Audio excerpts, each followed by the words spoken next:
전 재산을 모두 털어 아들 집을 사줬는데 충격적인 결과가 기다리고 있었습니다. 아들 민규가 결혼하자 평생 모은 전 재산을 털어 신축 아파트를 사줬어요. 평생 모실게요라던 며느리의 약속을 믿고 말이죠. 하지만 현실은 달랐습니다. 아파트 입주 후 저는 근처 작은 전셋집으로 밀려났고 주말마다 정성껏 만든 반찬을 들고 가도 며느리의 차가운 시선만 돌아올 뿐이었습니다. 무슨 일이 있었던 것일까요? 지금 이야기가 시작됩니다. 저는 30년 넘게 이 작은 떡볶이 가게를 운영해 왔습니다. 순잔의 떡볶이라는 간판 아래에서 하루도 쉬지 않고 일했죠. 새벽 4시에 일어나 육수를 우리고 떡과 어묵을 정성껏 준비했습니다. 어머니, 고생 많으셨어요. 아들 민규가 대학을 졸업하고 취직했을 때 제게 한 말입니다. 그때만 해도 세상을 다 가진 기분이었어요. 홀로 키운 아들이 이렇게 성장한 것만으로도 충분했거든요. 민규는 성실한 아이였습니다. 학창 시절 내내 아르바이트를 하며 용돈도 벌고 성적도 상위권을 유지했어요. 대기업에 취직한 후에도 매달 생활비를 보내주었죠. 엄마, 이번에 결혼할 사람을 소개해 드릴게요. 3년 전 민규가 데려온 여자가 유진이었습니다. 첫인상은 나쁘지 않았어요. 단정한 외모에 예의도 바른 편이었죠. 어머님, 앞으로 잘 부탁드립니다. 제가 잘 모실게요. 여건이 되면 함께 살아요. 유진의 말에 마음이 따뜻해졌습니다. 이런 며느리라면 아들도 행복하겠구나 싶었어요. 결혼 준비 과정에서 집 문제가 나왔습니다. 서울에 신축 아파트를 구하려니 비용이 만만치 않더군요. 엄마, 미안해요. 저희끼리 해결할게요. 하지만 저는 이미 마음을 정했습니다. 30년간 모은 돈을 모두 털어서라도 아들의 보금자리를 마련해주고 싶었거든요. 민규야, 엄마가 도와줄게. 좋은 집에서 행복하게 살아라. 그렇게 신축 아파트가 결정되었습니다. 우선 아들 세금 문제로 제가 구매를 하고 아들 명의로 넘겨줄 예정이었어요. 제 통장은 텅 비었지만 아들의 환한 웃음을 보니 후회되지 않았어요. 신혼집 입주 후 저는 아파트 근처 작은 전셋집을 구했습니다. 가끔 들러서 도움이 되고 싶었거든요. 유진이도 처음엔 괜찮다고 했고요. 어머님, 가까이 계시면 저희도 마음이 든든해요. 하지만 시간이 흐르면서 분위기가 달라지기 시작했습니다. 주말마다 정성껏 만든 김치와 나물을 가져가도 며느리의 표정은 점점 어두워졌어요. 어머님, 저희 바빠서요. 미리 연락 주시면 좋겠어요. 아무리 시어머님이라지만 예의 좀 지켜주세요. 핑계는 늘 있었습니다. 민규는 회사 일로 바쁘고 며느리는 학원 일로 바쁘다고 했죠. 점점 발길이 뜸해지는 걸 느꼈지만 그럴 수밖에 없다고 생각했습니다. 아들 내외가 한동안 너무 바쁘다고 해서 저는 며칠 동안 아들에게 연락하지 못했습니다. 하지만 민규의 생일만큼은 달랐어요. 40년 전 제가 홀로 낳은 그 아이의 생일이었거든요. 새벽부터 일어나 정성껏 미역국을 끓였습니다. 손에 익은 대로 쇠고기를 볶고 참기름 향이 올라올 때까지 기다렸죠. 보온병에 정성스럽게 담았습니다.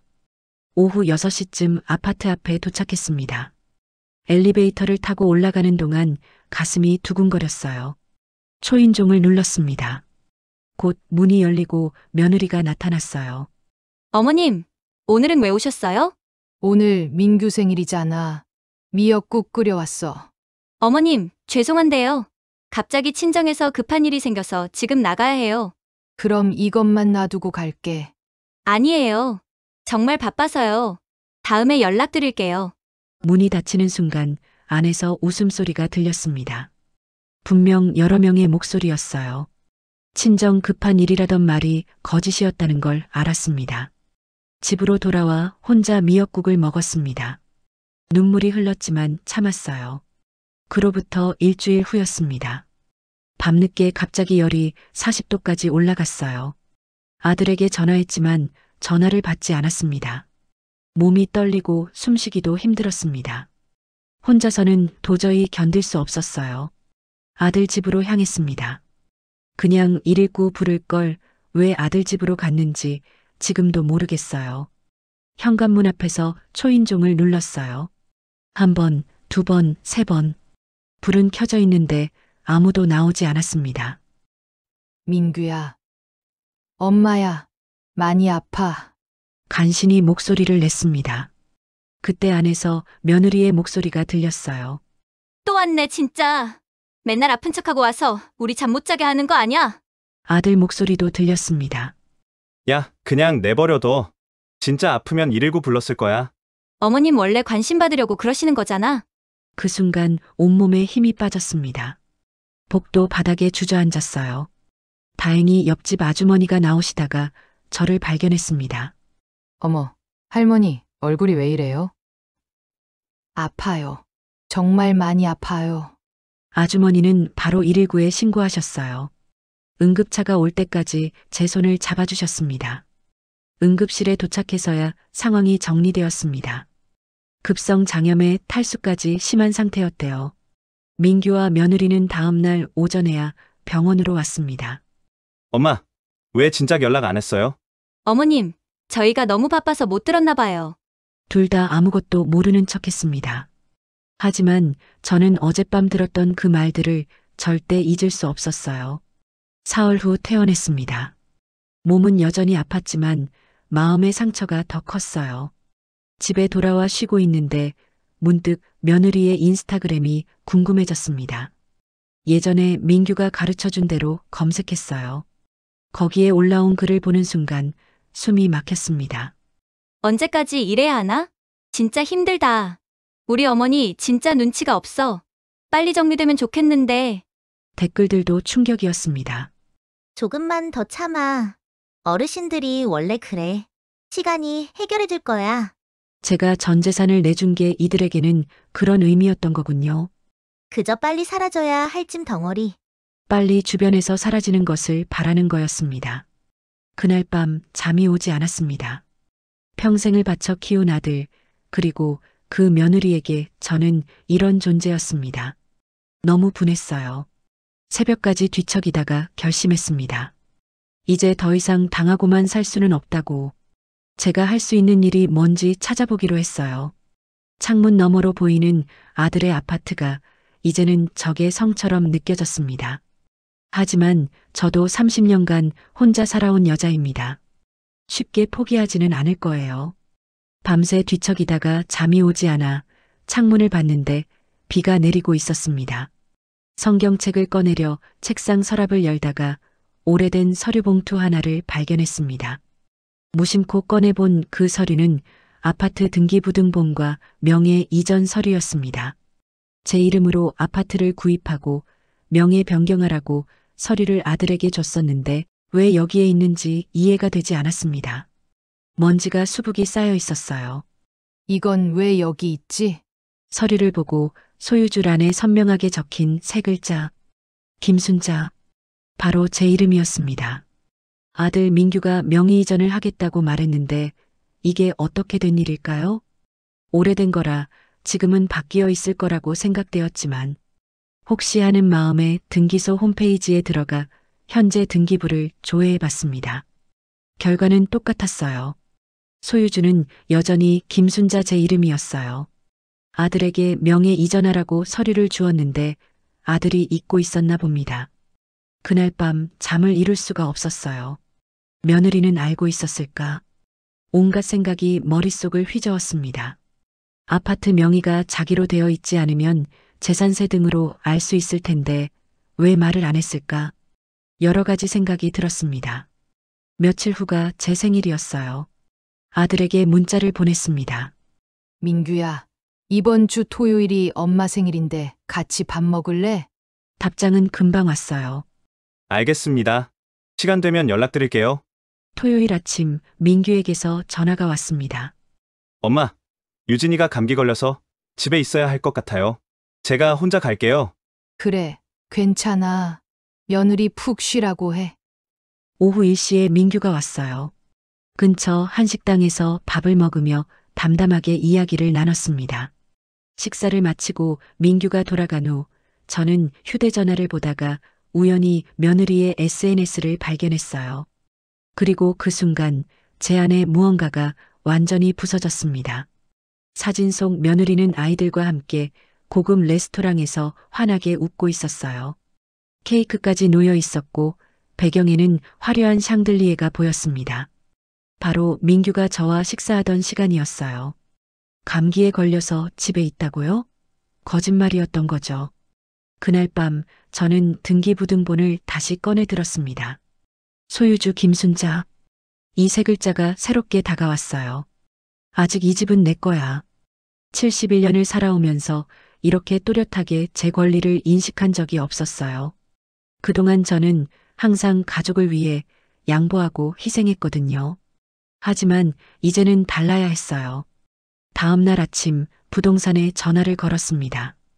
여보세요. 아파트 시세 좀 알아보려고 하는데요. 상담사의 답변은 충격적이었어요. 현재 시세로는 4억이나 올랐어요. 매물로 내놓으면 금방 팔릴까요? 요즘 같은 시장에선 한 달 안에 충분히 거래될 겁니다. 전화를 끊고 깊게 숨을 들이쉬었어요. 이제 결심할 시간이었습니다. 저는 그날 저녁 아들 집으로 향했습니다.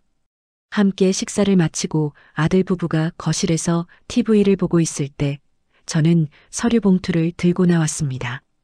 민규야, 유진이하고 잠깐 이리 좀 와봐. 할 말이 있어.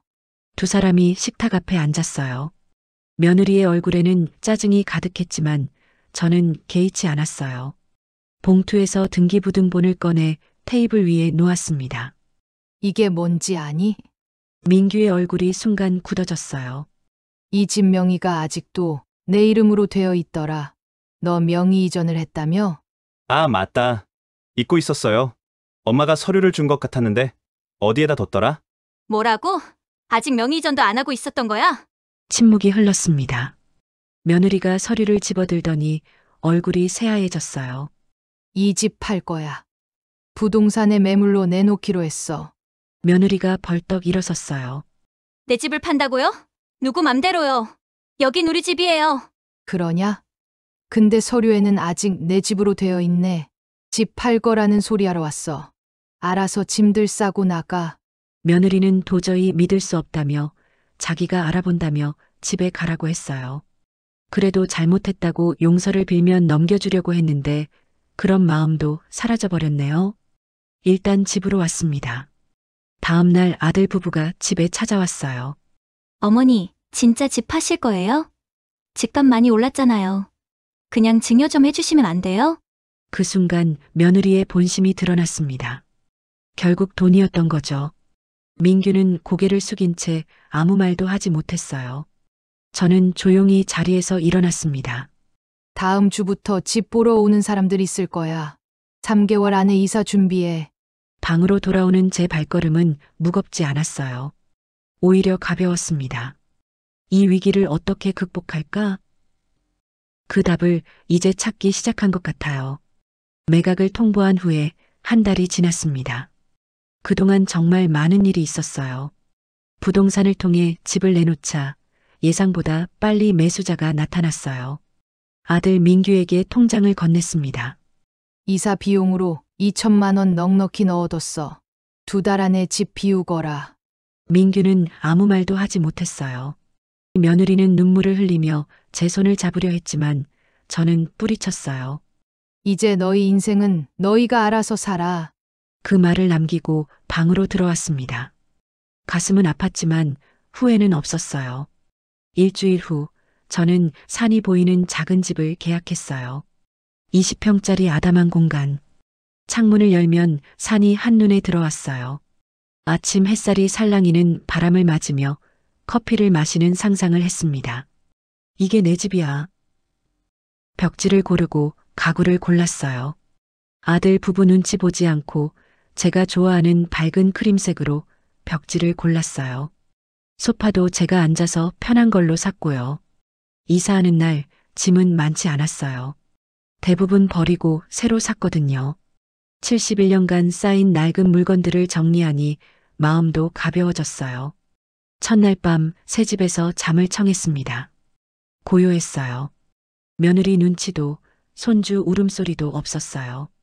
집에서 여유로움과 고요함이 흘렀습니다. 이사한 지 일주일 후 저는 동네 문화센터를 찾아갔습니다.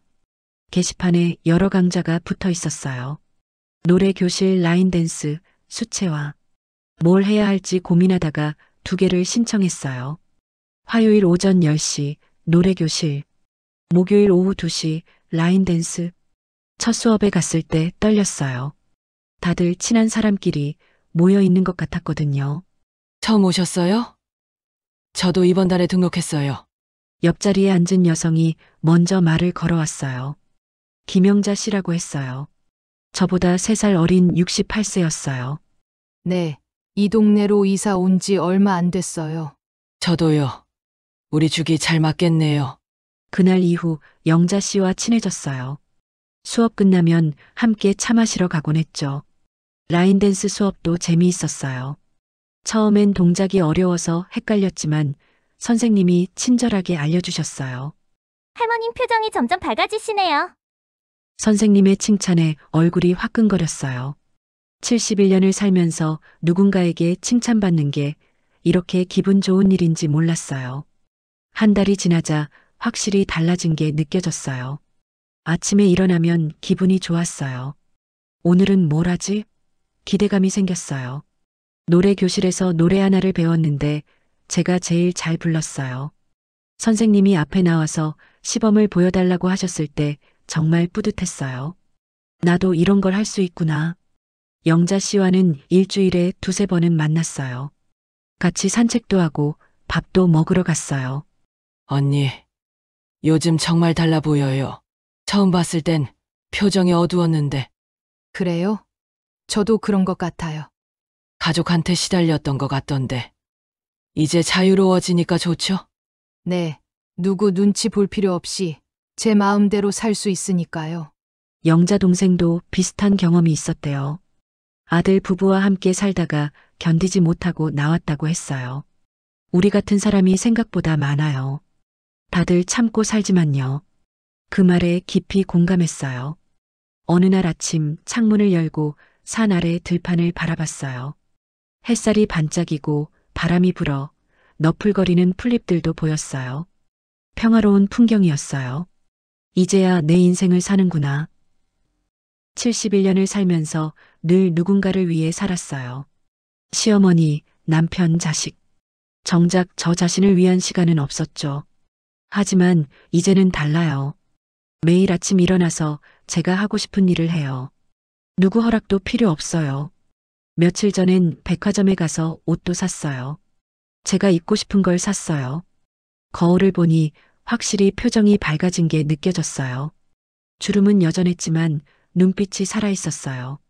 문화센터 친구들과 다음 달에 강화도 여행을 가기로 했어요. 여행도 제가 가고 싶어서 가는 여행이에요.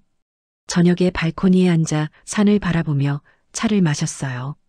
고요하고 평화로웠어요. 앞으로 어떤 일들이 기다리고 있을까? 두렵지 않았어요. 오히려 기대됐어요. 71세, 늦은 나이지만 새로운 시작이에요. 남은 인생을 제가 원하는 대로 살 거예요. 자유롭고 값진 삶. 이제야 그게 뭔지 알 것 같아요. 재미있게 보셨다면 구독, 좋아요 눌러주세요.